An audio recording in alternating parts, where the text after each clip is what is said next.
So this is our Airbnb. It's definitely living up to the standards. This is the bedroom. I'm gonna have a full long walkthrough to do, but we're gonna give you guys some more videos later. Beautiful bed. Here's the view from off this side. And then I turn around and you get this gorgeous view when you wake up in the morning. Like, I can definitely love this for the rest of my life. Got the booze. Comes with beach towels. Get down these stairs. Awesome kitchen.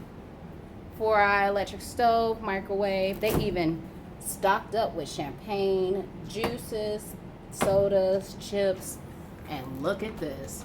Like, this wasn't even in the details of the Airbnb. Like, this is so freaking awesome. You guys have to book this. Comes fully stocked with cups, glasses, plates.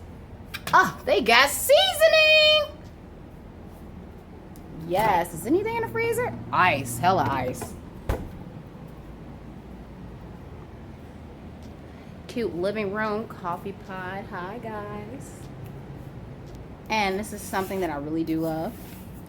They let each member that stays here, each guest, you get to write like your experience, and I feel like that's definitely awesome. Another TV. It is a smart TV, JVC. You're able to throw anything to it. And this is the best part, you guys. This is the best part. Huge